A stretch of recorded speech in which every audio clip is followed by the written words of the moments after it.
La madrugada apenas comenzaba a asentarse sobre Jalisco, cuando un anuncio confidencial sacudió los cimientos del gabinete de seguridad. Luciano Herén, conocido dentro del cártel de la Sombra como Sombra 7, había sido capturado en una operación silenciosa, precisa y sorprendentemente limpia. No era un rostro mediático ni un jefe sanguinario que grabara amenazas para las redes. Su poder residía en algo mucho más peligroso: la capacidad de mover los hilos sin que nadie lo viera, de coordinar rutas clandestinas, finanzas ocultas y células enteras, sin disparar un solo tiro. Con su caída, la organización entró en una fase que los analistas del Estado habían anticipado desde hacía semanas. En cuestión de minutos, los sistemas de monitoreo del Centro Nacional de Inteligencia Táctica comenzaron a registrar una actividad frenética. Señales de radio que normalmente permanecían inertes se reactivaron. Grupos de hombres cambiaron de posición en zonas rurales. Vehículos sin placas atravesaron caminos secundarios que solo conocían quienes vivían fuera de la legalidad. Era evidente: el cártel de la Sombra estaba respondiendo. No con silencio, sino con movimiento. Habían activado su protocolo de contingencia interna, un mecanismo que buscaba reagrupar células, reorganizar liderazgos provisionales y demostrar que la captura de uno de sus arquitectos no significaba el derrumbe de la estructura. Lo que la mayoría desconocía era que las fuerzas federales llevaban observando este comportamiento desde hacía más de un mes. Un contingente de 160 elementos de la Fuerza Especial Centinela, una unidad entrenada para operaciones de precisión en entornos complejos, estaba desplegado discretamente en varios municipios de Jalisco. Su presencia se encubrió bajo programas de apoyo interinstitucional, pero en realidad cada uno de sus movimientos formaba parte de un plan mayor: cartografiar los puntos neurálgicos del cártel de la Sombra y esperar el momento exacto en que el enemigo quedara expuesto. Cada noche, mientras las ciudades dormían, los equipos centinela se internaban en zonas boscosas, monitoreaban rutas ilegales, interceptaban señales débiles provenientes de radios modificados y analizaban patrones que solo un operador experto podía interpretar. Detectaron casas de seguridad camufladas como talleres mecánicos, almacenes que funcionaban como centros de distribución, y pequeñas células subordinadas a Sombra 7 que mantenían vínculos constantes con otras regiones del occidente del país. Era una red compleja, precisa, casi quirúrgica en su forma de operar. Por eso su captura fue tan importante. Sombra 7 era el nodo que conectaba unidades distantes, el mensajero silencioso que coordinaba sin exponerse, el estratega que movía recursos sin dejar rastros evidentes. Su detención no era simplemente el arresto de un criminal peligroso, sino el derrumbe de una pieza clave dentro de un engranaje más amplio. La ruptura de esa pieza abrió una oportunidad única para el Estado, la ventana perfecta para desarticular simultáneamente varias células antes de que pudieran reorganizarse. Los operadores centinela ya sabían que esa reacción sería inmediata. Sabían que el cártel de la Sombra haría movimientos bruscos, que intentaría reagrupar fuerzas, que buscaría intimidar, confundir y retomar el control de su territorio.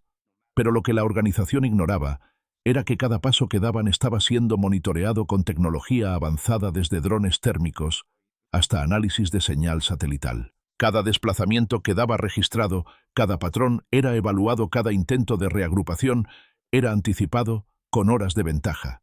La operación que estaba por desplegarse no era una improvisación. Era el resultado de semanas de estudio, preparación y coordinación entre instituciones.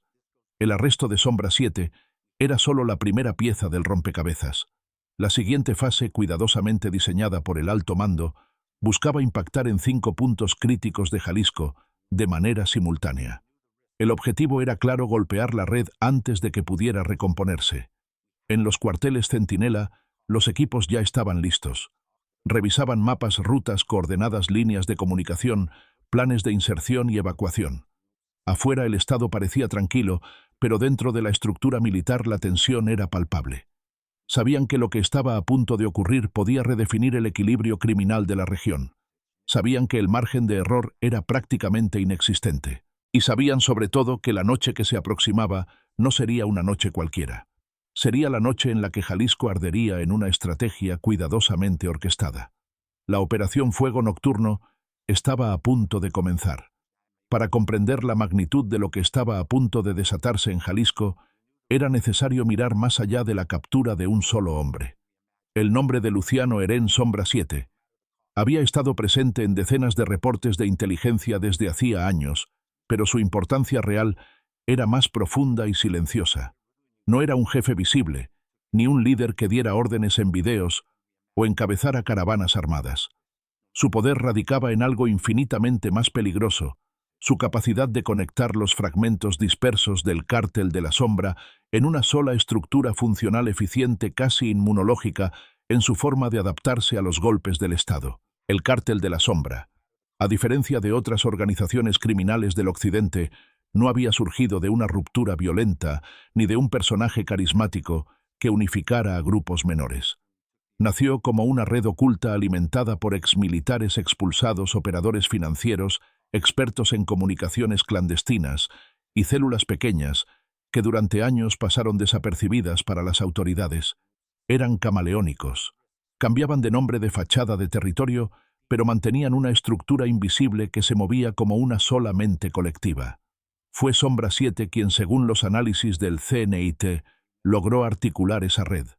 Él no daba órdenes por radio, no asistía a reuniones multitudinarias. Operaba desde la sombra, identificando debilidades del mercado ilícito, creando canales de flujo económico, moviendo recursos entre estados sin que ninguna célula se diera cuenta de la dimensión total de la organización. Era el arquitecto de los vínculos, el punto donde convergían rutas, jefes, mensajeros y operadores. Por eso su captura generó un impacto inmediato en las comunicaciones internas del grupo. En cuestión de horas, la estructura que él mantenía cohesionada comenzó a mostrar fisuras. Algunas células dudaban de a quién responder. Otras buscaban reorganizarse. Unas pocas intentaban aprovechar el vacío para ascender. Ese caos contenía paradójicamente la oportunidad perfecta para golpear. La Fuerza Especial Centinela lo sabía desde mucho antes. Su despliegue en Jalisco no había sido casual. Durante 5 semanas exactas, los Centinela habían estudiado los movimientos de la organización con la precisión de un cirujano. Localizaron casas de seguridad disfrazadas de bodegas agrícolas. Identificaron talleres mecánicos que en realidad funcionaban como centros logísticos. Detectaron propiedades rurales que, aparentemente abandonadas, hospedaban antenas improvisadas y equipos de comunicación encriptada. Los Centinela operaban siguiendo una nueva doctrina: no atacar para provocar caos, sino esperar a que el enemigo generara caos por sí mismo, y entonces atacar sus puntos críticos mientras intentaba reorganizarse.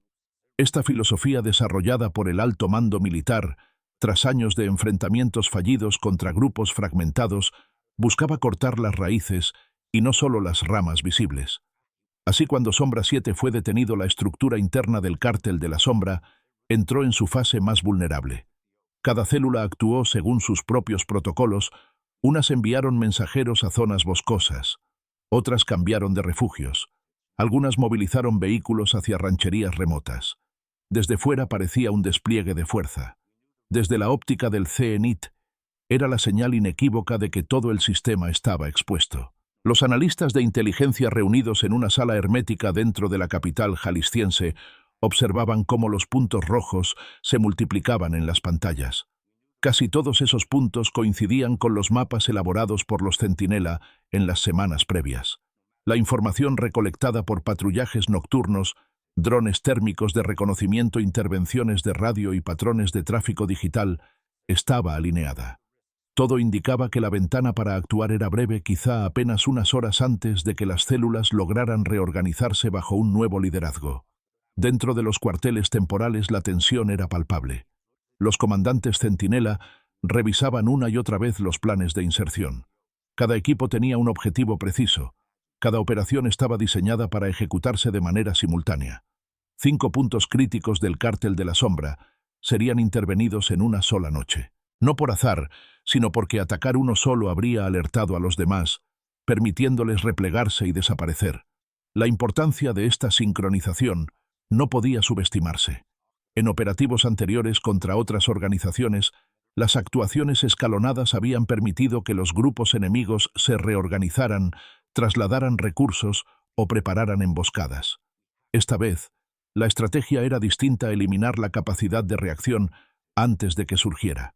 Centenares de horas de vigilancia, habían permitido identificar rutas de escape, almacenes de suministros, puntos de comunicación y centros de mando improvisados. Mientras los planos se desplegaban sobre las mesas metálicas, los soldados repasaban rutas coordenadas y señales de identificación. No existía espacio para el error. La misión no consistía simplemente en debilitar al Cártel de la Sombra, sino en romper su estructura interna en el momento exacto en que esa estructura se encontraba dividida, nerviosa y desorientada.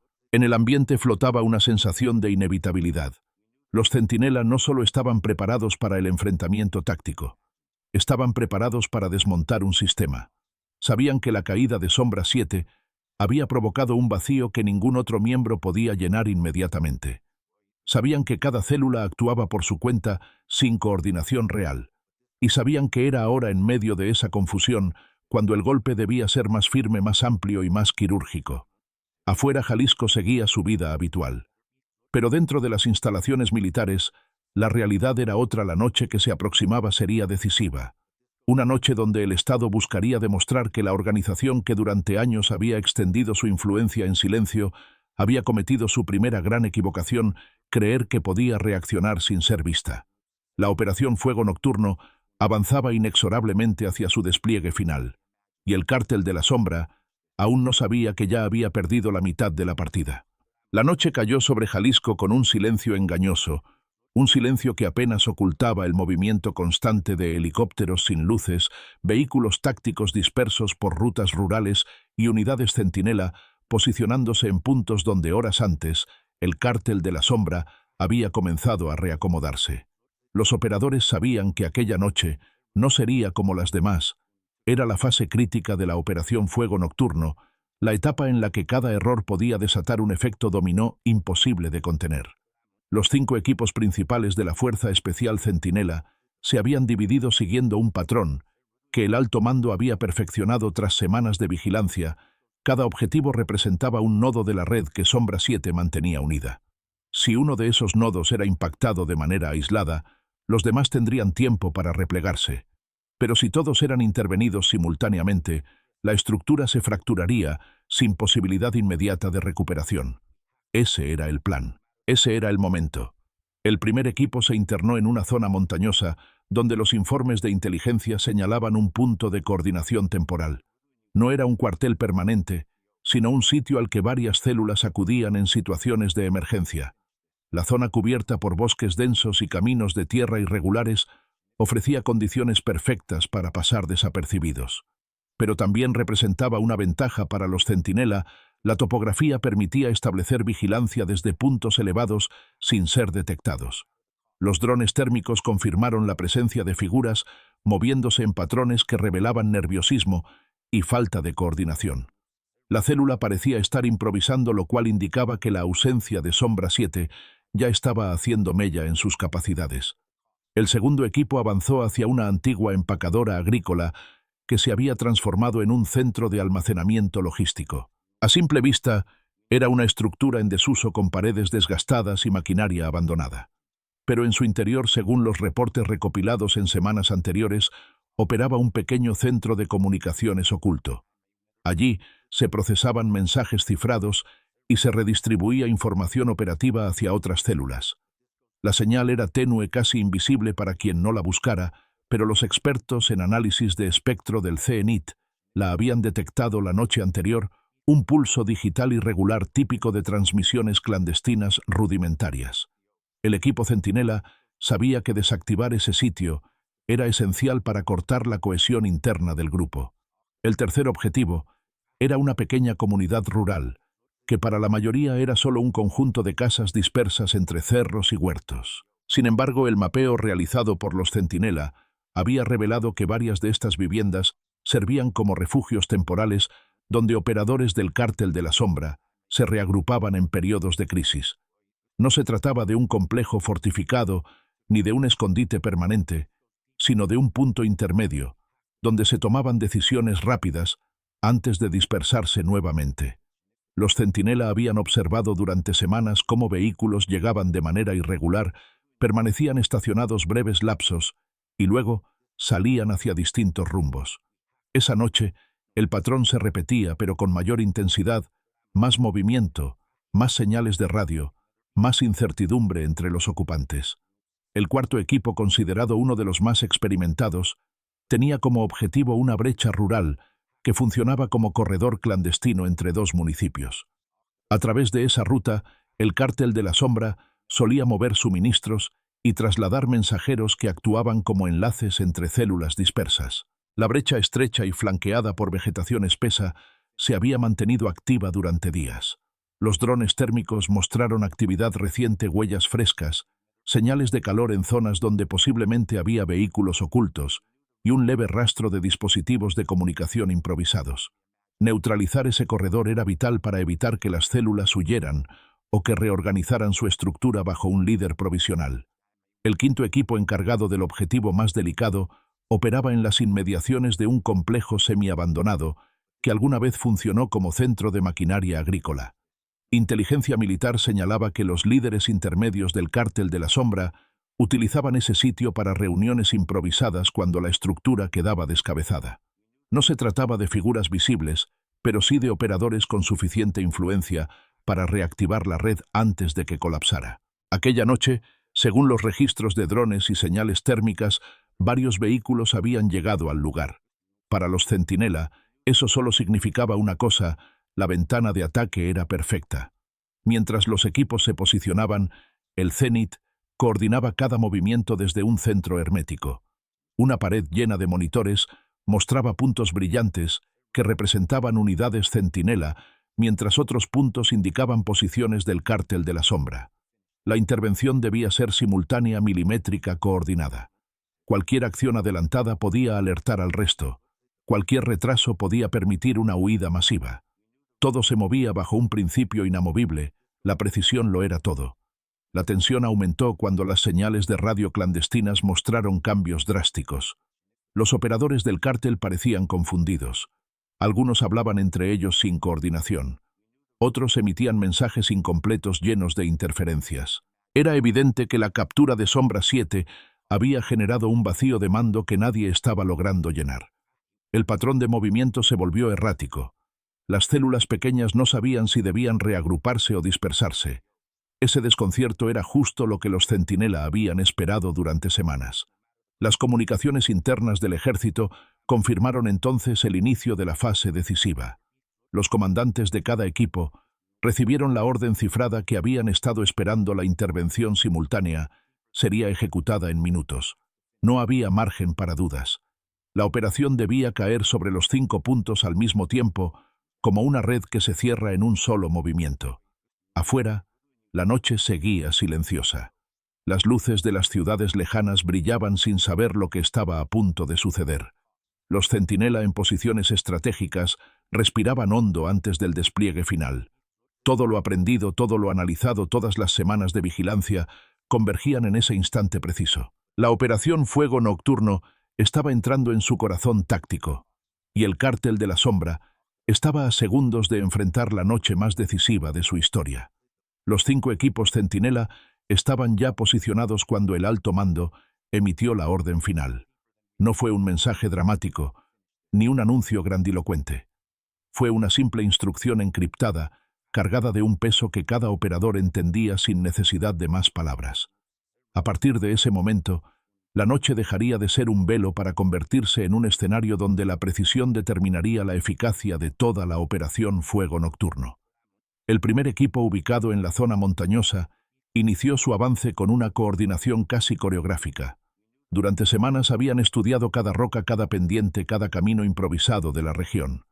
Ahora, esa preparación daba frutos. Mientras descendían hacia el punto donde se concentraba la célula, los sensores térmicos instalados en los drones, sobrevolando en silencio, confirmaban movimientos dispersos. Los operadores del Cártel de la Sombra se desplazaban sin patrón definido, como si no tuvieran claro qué esperar o hacia dónde dirigirse.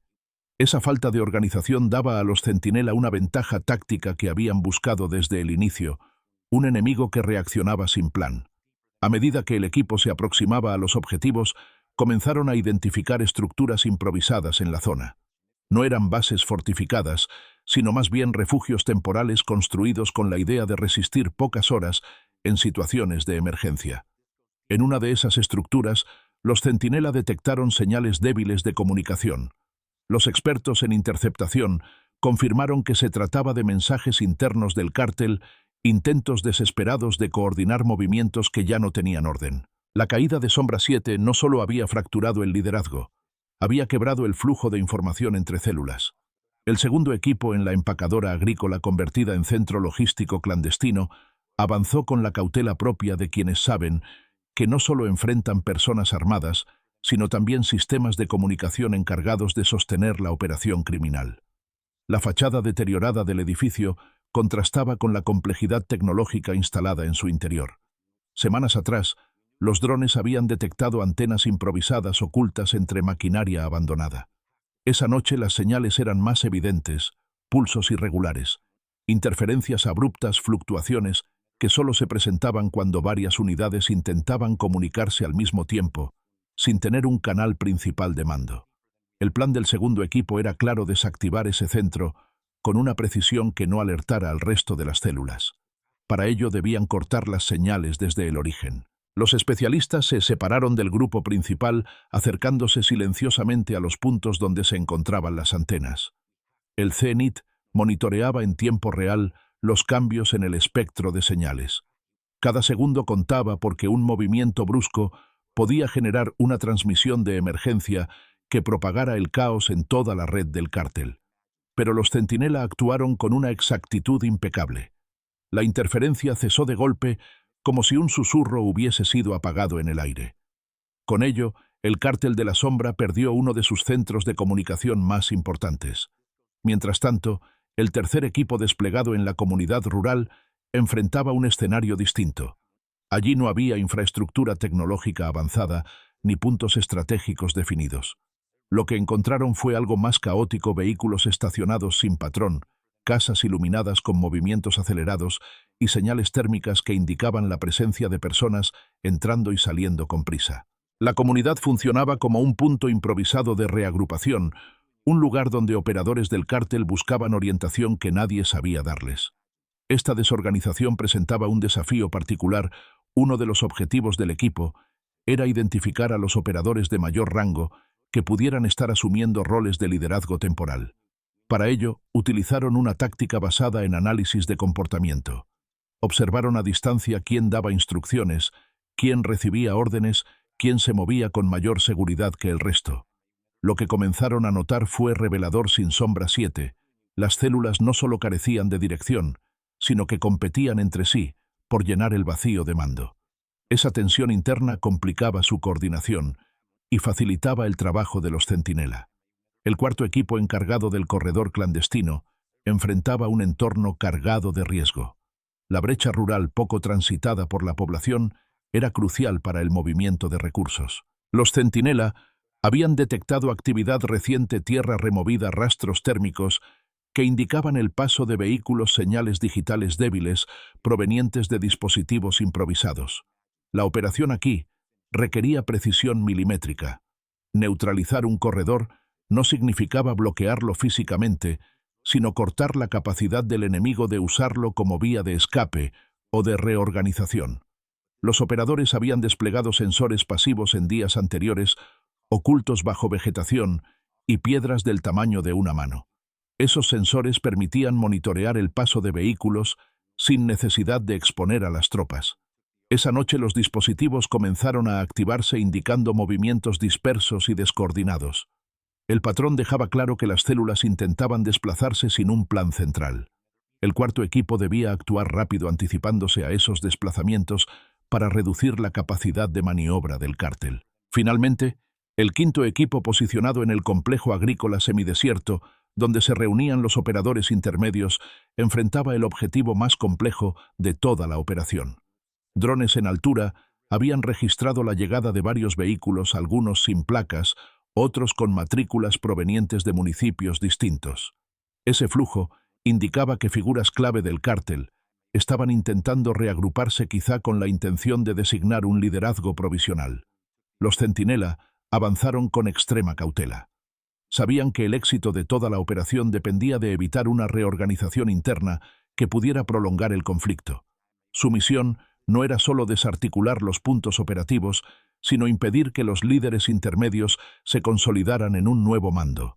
A medida que avanzaban los expertos en análisis táctico, supervisaban desde el cénit cada movimiento dentro del complejo. Observaban quién daba órdenes, quién recibía instrucciones, qué rutas utilizaban para llegar o salir. En ese contexto, los centinela identificaron algo crucial: un pequeño grupo reunido en la parte trasera del complejo, aparentemente discutiendo un plan de contingencia. Los drones captaron gestos, movimientos y señales irregulares. No había un líder claro. Era un grupo de operadores indecisos, confundidos, intentando reconstruir una cadena de mando que ya no existía. La simultaneidad del avance en los 5 frentes comenzó a surtir efecto. Los nodos operativos del cártel, desconectados entre sí y carentes de un liderazgo que los guiara, entraron en fases distintas de desorganización. El corredor clandestino quedó aislado. Las comunicaciones principales habían sido silenciadas. Las células rurales estaban divididas. Y los operadores intermedios aún buscaban una dirección que no llegaría. La operación Fuego Nocturno avanzaba con una precisión implacable. Por primera vez en años, la red interna del Cártel de la Sombra comenzaba a colapsar desde dentro. La madrugada avanzaba con un ritmo contenido, casi solemne, mientras los 5 equipos centinela consolidaban posiciones alrededor de sus objetivos. Lo que en apariencia parecía una noche silenciosa en Jalisco, en realidad era un tablero en plena transformación, donde cada movimiento modificaba el equilibrio interno del Cártel de la Sombra. Si en las primeras horas la operación se había centrado en aislar nodos críticos, ahora el reto era evitar que las células aún desorganizadas lograran reagruparse en algún punto estratégico. En el centro de mando del CNIT, una pantalla enorme mostraba un mapa digitalizado, donde decenas de pequeños indicadores se movían con fluidez. Cada indicador representaba una señal térmica, una posible ruta de escape, un vehículo sin identificación, un operador detectado por sensores o drones. Los analistas entrenados para descifrar patrones ocultos comenzaron a notar algo relevante a pesar del caos. Varias células del cártel parecían dirigirse hacia una misma zona montañosa, un área que hasta el momento no había sido considerada uno de los puntos primarios de reagrupación. El comportamiento llamó la atención del alto mando. Aquella zona, ubicada entre 2 municipios con terrenos irregulares, había pasado desapercibida durante el mapeo previo, porque no mostraba actividad significativa. Sin embargo, los sensores instalados por los centinela, semanas antes, que habían permanecido silenciosos, empezaron a registrar movimiento.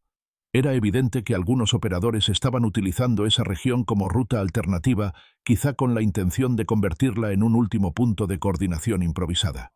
El tercer equipo fue el primero en notar que varios vehículos que habían salido de la comunidad rural se dirigían hacia esa zona montañosa. Estos desplazamientos eran erráticos, acelerados, señal de que buscaban esconderse en un área con poca visibilidad.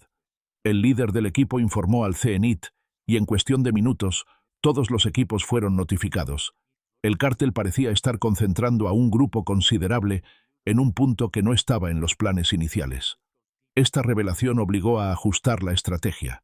Mientras tanto, en el complejo agrícola intervenido por el 5º equipo, los centinela detectaron conversaciones fragmentadas entre los operadores intermedios. A través de micrófonos direccionales y análisis de movimiento, descubrieron que los miembros del cártel discutían sobre un punto alto, un sitio seguro para reorganizarse. Aunque los detalles eran vagos, la coincidencia con los datos del CENIT reforzaba la hipótesis. La zona montañosa desconocida estaba siendo considerada como el último bastión temporal del Cártel de la Sombra. Los altos mandos comprendieron que permitir la concentración de operadores allí podía prolongar la operación más horas de las previstas. La misión original se basaba en neutralizar los 5 nodos simultáneamente, pero ahora aparecía un 6º punto no mapeado que podía convertirse en un refugio de emergencia. El desafío consistía en anticiparse a esa reagrupación antes de que se consolidara. El 4º equipo, ubicado en el corredor clandestino, fue reasignado parcialmente para crear un cerco preventivo hacia esa zona. Gracias a los sensores instalados en la brecha rural, pudieron identificar patrones de movimiento que coincidían con el flujo proveniente de varios puntos del cártel. El equipo sabía que si lograban bloquear discretamente ese corredor, limitarían la capacidad del enemigo de llegar a la zona montañosa. Por otro lado, El segundo equipo, que había desactivado el centro de comunicaciones de la empacadora agrícola, utilizó sus equipos de interferencia para cortar señales que empezaban a surgir desde esa región. Aunque las comunicaciones eran débiles, la interferencia garantizaría que los operadores del cártel no pudieran coordinarse con precisión. Era una carrera contra el tiempo entre una estructura criminal desorientada y una fuerza especial entrenada para anticiparse a cualquier movimiento. El primer equipo, en la zona boscosa, ya tenía vantage points que le permitían observar algunos accesos naturales hacia la región oculta. Aunque la visibilidad nocturna era limitada, los sensores térmicos detectaron desplazamientos que formaban líneas dispersas.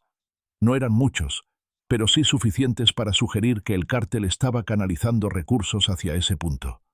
El equipo se preparó para avanzar en sigilo, evitando cualquier acción que pudiera alertar a los operadores antes de tiempo. Desde el CNT, la instrucción fue clara: impedir la consolidación del sexto punto sin comprometer la simultaneidad del resto de los objetivos. Esa frase simple pero crítica marcó el paso siguiente de la operación Fuego Nocturno. Implicaba coordinar un cerco flexible capaz de bloquear rutas sin intervenir prematuramente, permitir observación sin exposición y mantener control absoluto de la situación sin precipitar enfrentamientos innecesarios. Mientras los movimientos del cártel aumentaban en esa región, quedó claro que la falta de liderazgo había llevado a los operadores a actuar por instinto más que por estrategia. Buscaban un terreno elevado para vigilar accesos, reorganizar fuerzas o simplemente ganar tiempo. Pero su improvisación era evidente. Los análisis térmicos mostraban grupos pequeños moviéndose sin sincronía, repitiendo rutas, regresando sobre sus propios pasos. Ese comportamiento le confirmaba al CNT que sus posibilidades de reorganización eran mínimas si los centinela actuaban antes de que lograran asentarse. El primer y tercer equipo recibieron la orden de crear un doble cerco, uno externo, para evitar la llegada de nuevos operadores, y otro interno para impedir la salida repentina. Esta maniobra requería precisión milimétrica porque el más mínimo ruido podía provocar una dispersión caótica que complicaría la operación. Los equipos se dividieron en unidades pequeñas camufladas en la vegetación, aprovechando su entrenamiento para moverse en entornos irregulares sin dejar rastro. El quinto equipo, mientras tanto, mantuvo vigilancia sobre los operadores intermedios del cártel que permanecían en el complejo agrícola. Algunos parecían desesperados por moverse hacia la zona montañosa, mientras otros permanecían indecisos, discutiendo si debían esperar refuerzos que nunca llegarían. Los centinela observaron cómo el liderazgo intermedio se fracturaba en tiempo real. Unos querían huir, otros querían replegarse. Ninguno tenía un plan claro. La operación Fuego Nocturno alcanzaba así su momento más delicado, el punto donde la estrategia debía adelantarse al instinto del enemigo sin generar una reacción descontrolada. Era como cerrar una trampa, pero sin que la presa percibiera que ya no tenía salida. La pantalla del Zenit mostraba un panorama claro. Los 5 nodos principales del cártel estaban neutralizados, aislados o sin capacidad de coordinarse.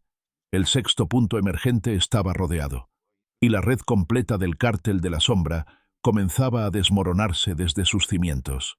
La noche aún estaba lejos de terminar, pero por primera vez en años, la estructura criminal que había dominado Jalisco mostraba grietas visibles. El amanecer se acercaba y con él la etapa final de la operación. En el centro de mando del Zenit, los analistas observaban cómo el mapa digital mostraba una transformación lenta pero irreversible. Los nodos operativos del cártel de la sombra, antes vibrantes y activos, ahora aparecían como puntos aislados, silenciosos, desconectados entre sí. Lo que hasta hace pocas horas era una red clandestina sólida, comenzaba a aparecer un archipiélago de células incomunicadas, incapaces de reconstruir un plan conjunto. Esa desconexión era el objetivo principal de la operación Fuego Nocturno, y estaba ocurriendo con una precisión que incluso sorprendía a algunos estrategas. La clave del éxito residía en la información obtenida durante las semanas previas. Cada patrullaje nocturno, cada análisis térmico, cada interferencia de señal y cada fragmento de inteligencia recolectado por los centinela había sido integrado en un sistema que permitía comprender el lenguaje interno del cártel, sus rutas, sus códigos, su manera de reaccionar en situaciones de crisis. Ese conocimiento se volvió crucial cuando los operadores comenzaron a moverse sin liderazgo, guiados únicamente por impulsos individuales. Lo que para ellos era una búsqueda desesperada de reorganización, para los Centinela era un mapa abierto que mostraba con claridad dónde se encontraban las grietas más vulnerables de la estructura. El sexto punto, aquella zona montañosa no mapeada, inicialmente se consolidó como el epicentro de las últimas tentativas del cártel por mantener cohesión. Las señales térmicas mostraban grupos que llegaban y salían, individuos que discutían entre sí, vehículos que se movían de un lado a otro sin dirección clara. El CNIT interpretó estos patrones como un síntoma clásico de fractura interna. Cuando no existe un mando definido, la incertidumbre domina. Y cuando domina la incertidumbre, las decisiones dejan de ser estratégicas para convertirse en reflejos improvisados.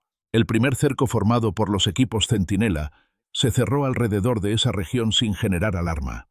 Los operadores se movían en silencio, utilizando la vegetación, la oscuridad y las irregularidades del terreno para ocultar su presencia. La misión requería un equilibrio delicado. Debían rodear el punto sin presionar demasiado, evitar que los operadores del cártel detectaran el cerco y huyeran hacia zonas más amplias y difíciles de controlar. Por eso el avance se realizó con una precisión quirúrgica, centímetro a centímetro, hasta que las rutas principales quedaron supervisadas desde varios ángulos. El segundo cerco, más interno, se diseñó para impedir movimientos repentinos desde el corazón del punto montañoso. Allí los Centinela instalaron sensores pasivos y pequeños dispositivos de vigilancia que permitían monitorear incluso los desplazamientos más sutiles.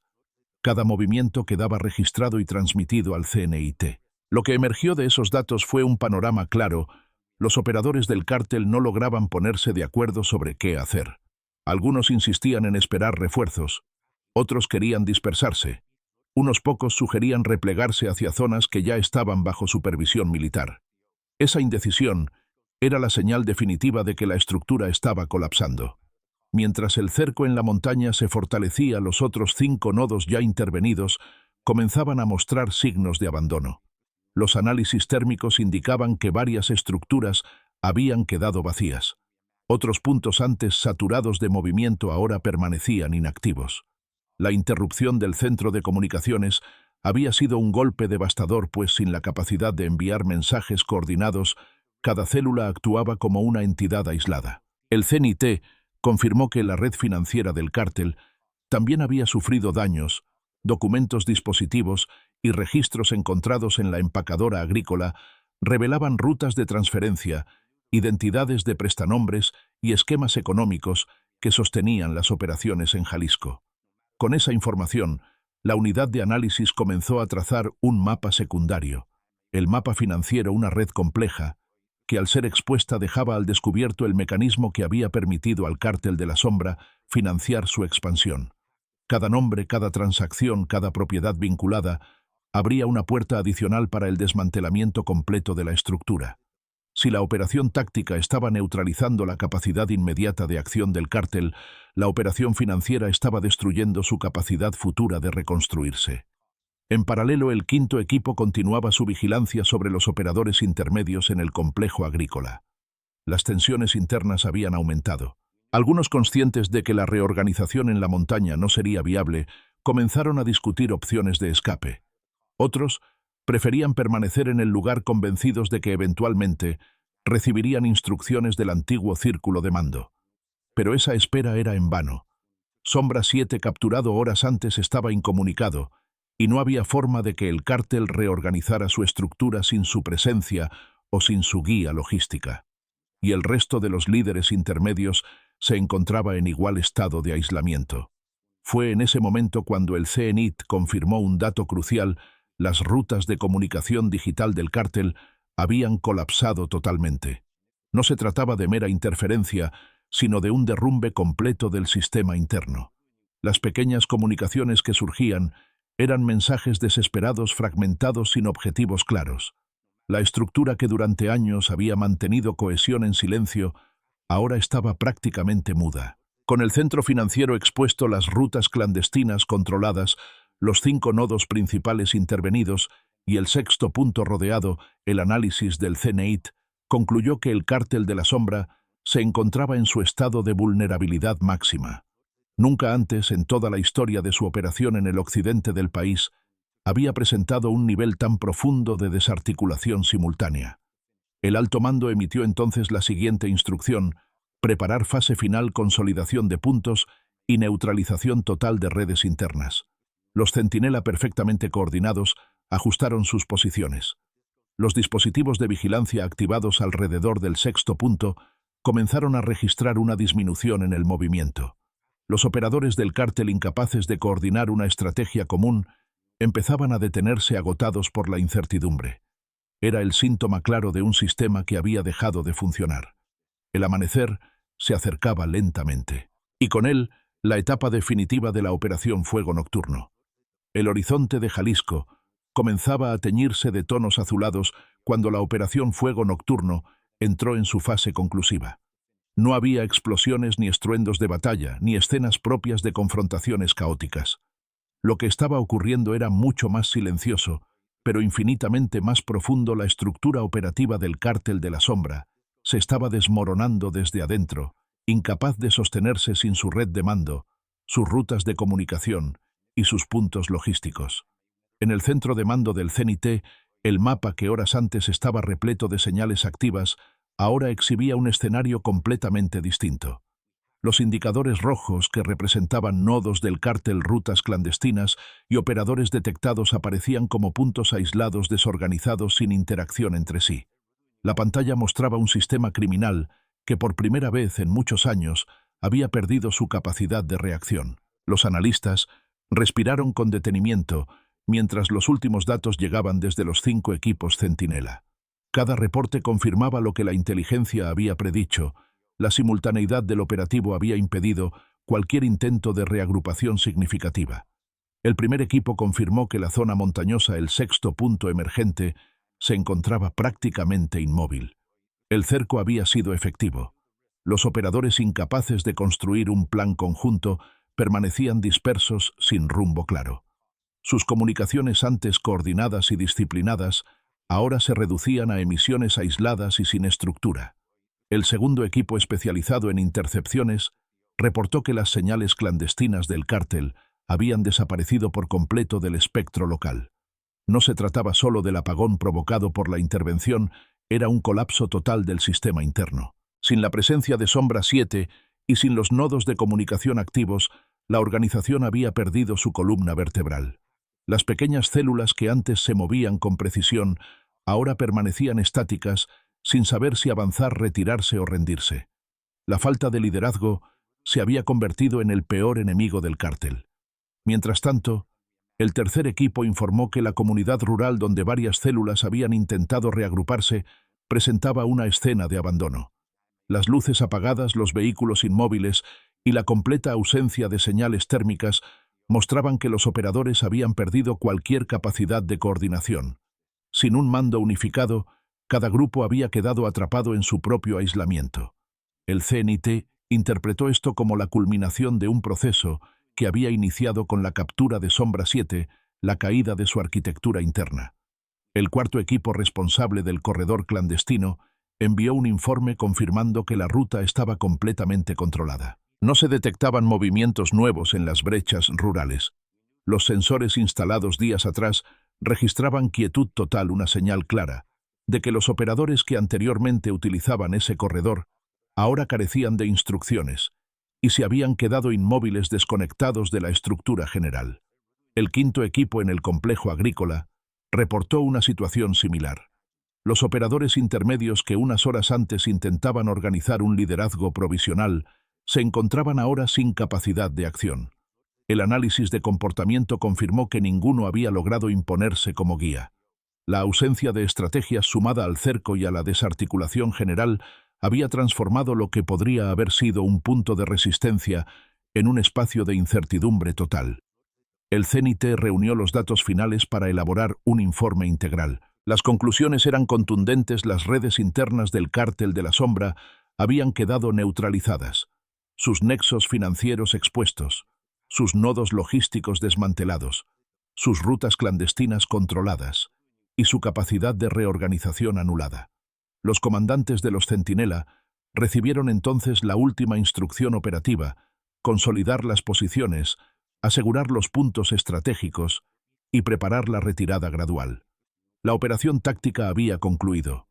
Lo que quedaba ahora era el trabajo metodológico de recopilación de datos, levantamiento de registros, análisis de documentos incautados y confirmación de la desarticulación total de la red.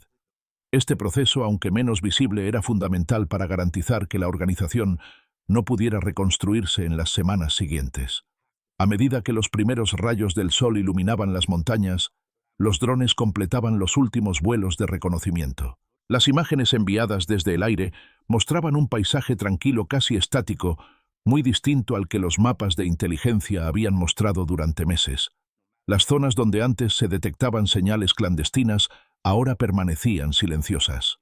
Los puntos logísticos se encontraban vacíos. Los operadores sin mandato se habían desarticulado por completo.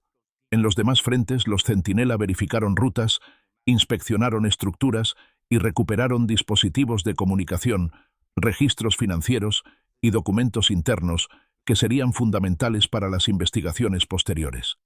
Cada archivo, cada número, cada ruta descubierta alimentaba un sistema mayor, la red de inteligencia, que permitiría evitar la reconstrucción del cártel en el futuro. La información recopilada en la empacadora agrícola resultó especialmente valiosa. Los documentos hallados revelaban transacciones, redes de prestanombres, propiedades ocultas y rutas financieras que habían permitido al cártel sostenerse durante años. Esa información no solo reforzaba el golpe táctico, sino que permitía a las autoridades proyectar un golpe económico que impediría cualquier intento de reorganización. El amanecer trajo consigo un cambio perceptible. Jalisco, que durante años había vivido bajo la sombra de una organización que operaba en silencio, ahora se encontraba frente a un escenario diferente. No era una victoria total ni definitiva, pero sí un cambio profundo en la estructura criminal del Estado. Por primera vez, la organización que había extendido su influencia en múltiples municipios se encontraba incapacitada para actuar, fragmentada y sin un rumbo claro. Mientras los últimos informes llegaban al cénite, los comandantes de la Fuerza Especial Centinela tomaron un momento para revisar en conjunto las fases de la operación. Todos coincidieron en un punto.